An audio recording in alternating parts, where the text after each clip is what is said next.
ধরতে পারলে মাইরেই ফেলাবে, তাড়াতাড়ি দৌড় দেন, তাড়াতাড়ি দৌড় দেন।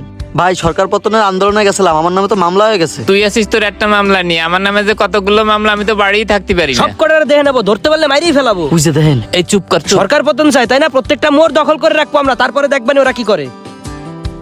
কিরে তোরা এই জায়গায় কি করিস? আইসি আমরা একটু চা খাওয়ার জন্য, তাছাড়া কিছু না। শুনলাম তুই নাকি সরকার পতনের আন্দোলনে গেছিলি, আন্দোলন মারাস তাই না? আবার দোকানে বসে ঘুসুর ঘুসুর করে দল পাকাস, যা বাড়ি যা। এই বাতিজা, আমরা তো এখানে কিছু করতেছি না। কাকা আপনি এত বেশি কথা কয়েন না, আপনারও কিন্তু ফাইল আছে। আপনি এলাকার ছেলেপেলেরে উস্কায় দেন, এই সব খবর কিন্তু আমাকে কাছে আছে। এই জায়গায় বসেন না, চলে যান, সমস্যা হবে কিন্তু। তোকে জন্য কি একটু ঘরের থেকে বাইরেও বাইরে যেতে পারবো না? তোকে ক্ষমতা আছে তাই এত জোর দেখাবি? ক্ষমতার তুই কি দেখছিস? তোরে ক্ষমতা এখনো কিছু দেখাইছিস? যা এই জায়গাতে ওঠ, মুখের কথা কাজ হয় না, যা ভাগ এই জায়গাতে। তুমি এখন এই জায়গায় দাঁড়া রয়েছো কেন? পিড়াবো কিন্তু সবগুলো রে। জোরে দৌড় দেন, জোরে দৌড় দেন। এই দাঁড়া, জুতো খুলে গেছে। আরে ভাই জুতো পরে পরেন, ধরতে পারলে মাইরেই ফেলাবে, তাড়াতাড়ি দৌড় দেন, তাড়াতাড়ি দৌড় দেন। এই দাঁড়া, আমারে নিয়ে যা। শোন, সরকার পতন হয়েছে, দেশের পরিস্থিতি ভালো না, এই জায়গায় থাকতে পারবো না, ওপারে পাঠানোর ব্যবস্থা কর। যত টাকা লাগে আমি দেবো, দ্রুত বর্ডার পার করার ব্যবস্থা কর। আসসালামু আলাইকুম ভাই। রাখ, পরে কথা বলবো না।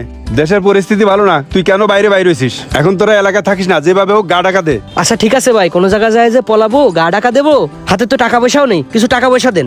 দল কি এখন ক্ষমতায় আছে? দান্দাবানি সব বন্ধ হয়ে গেছে, এখন কোনো টাকা পয়সা নাই, তুই এখন যা। আর আমি যে এই জায়গায় আছি কাউরে বলিস না। আচ্ছা ঠিক আছে। শোনেন, 16-17 বছর ধরে আমরা অনেক নির্যাতনের শিকার হয়েছি। এখন আর কোনো চিন্তা নাই, এখন আমরা স্বাধীনভাবে ঘুরতে পারবো। এখন আমাদের কাজ হচ্ছে মাঠ পর্যায়ে দলকে সুসংগঠিত করতে হবে। কষ মিষ্টি ভালো করে একটা চা বানাই দে। কিরে তুই এনে কি হলো? কিছু না, চা খাচ্ছিলাম। ওট এ তো ওট, দেশ না আমি আইসা দাঁড়া রইছি। ক্ষমতায় এখন রানিং আমরা, পরে নাকি ভয়ডার নাই তোর? তোকে দলে সবাই পলাইছে, তুই এখন পলাইস নাই কেন? মাইর খাবি? রাখ সার কাপ রাখ ওই জায়গা। আচ্ছা রাখতেছি, কিন্তু এলাকাতে পলায় যাব কিভাবে? কয়দিন আগে বিয়ে করছি, নতুন বউ রাহে, এখন কই যাব? নতুন বিয়ে করছিস? আচ্ছা ঠিক আছে, সমস্যা নাই, বউটো আমি দেখবো অনেক। তুই এলাকাতে যা, নাহলে কিন্তু তোর সমস্যা হবে। সমস্যার কি আছে? তোরা যদি সমস্যা না করিস তাহলে তো সমস্যা হবে না। তোর এই জায়গাতে যাইতে কইছি না, যা এই জায়গাতে যা। হালার পালারা আমাকে সাথে কি করছিলি তা মনে আছে? শান্তি মতো দোকানে বসতে দিস নাই, দলদারিও করতে দিস নাই। ক্ষমতা এতদিন তোরা দেখাইছিস, এবার দেখতে আমাকে ক্ষমতা। আমাদের দলীয় কর্মী যারা আছে তারা যেন কেউ ক্ষমতার অপব্যবহার না করে, কারণ জনগণের আস্থা নষ্ট করা যাবে না। কিন্তু যারা আমাকে উপরে অত্যাচার করেছে তাদের অত সহজে ছেড়ে দেবো না নে। আসসালামু আলাইকুম কাকা। ওয়ালাইকুম আসসালাম। কি খবর? কি তোমার দি ডেকোরেশন চেঞ্জ হয়ে গেছে? কাকা একটু বিপদে পড়ে আপনার কাছে আইছি। কি হয়েছে? বসে বলো। না কাকা থাক। আরে আমি বলছি না বসো, সমস্যা নাই। কি হয়েছে বলো। কাকা হইছে কি, চার দোকানে চা খাচ্ছিলাম, আপনাকে দল করে যে নয়ন, ও আমারে ঘাড় ধাক্কা দিয়ে দোকানেতে বের করে দিছে, চাও খাতি দিল না। কাকা আপনাকে সামনেই তো রাজনীতি করেছি আমরা, কোনো সময় কারোর সাথে একটা জোরে কথা কইছি? কারো মনে কষ্ট দিয়ে কোনো সময় কিছু করছি আমরা? এই আগের কথা কিন্তু ভুলে যাই নাই, আগে কি করছিলি সব কিন্তু মনে আছে। মুখের কথা কাজ হয় না, যা ভাগ এই জায়গাতে। তুমি অনেক জায়গায় দাঁড়া রয়েছো কেন? পিড়াবো কিন্তু সবগুলো রে।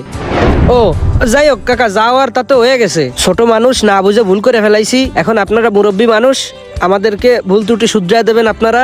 আপনাদের ছায়ায় আমি থাকতে চাই। আচ্ছা ঠিক আছে, বুঝছি। নয়ন তোমার সমস্যা করতেছে, তাই তো? নয়ন আসতেছে, নয়ন আমি বুঝেই বলে দেবো অনেক, কিন্তু তুমি যা করছো হয়তো চলে আইছে। ওর সাথে তোর কি হয়েছে? ভাই এই হালার পালা এই জায়গাকে, ও আমাকে উপর যে নির্যাতন করছে, ওর তো এখন হাত পা ভাঙি নাই, কপাল ভালো।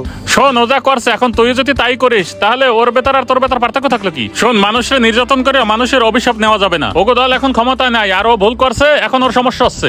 আর যারা কোনো সমস্যা করে নাই তাদের কোনো সমস্যা হচ্ছে না। কিন্তু ভাই ও অনেক অত্যাচার করছে, ওর জ্বালা এলাকায় থাকতে পারি নাই। শোনো, মানুষ ভুল করে, আর সেই ভুল থেকেই শিক্ষা নিতে হয়। আর ওর পরিস্থিতি দেখে আমাদের শিক্ষা নেওয়া উচিত। তোমার সুযোগ দিলাম, এইবার তুমি ভালো হয়ে যাও, আর আমি সবাই বলে দেবো, মানে তোমার কেউ কিছু করবে না। আচ্ছা ঠিক আছে কাকা, তাহলে আমি আসি। আসসালামু আলাইকুম। ওয়ালাইকুম আসসালাম। দুনিয়াতে কারো ক্ষমতায় চিরস্থায়ী থাকে না, একদিন সেই ক্ষমতা শেষ হয়ে যায়। তাই ক্ষমতার অপব্যবহার করা উচিত নয়।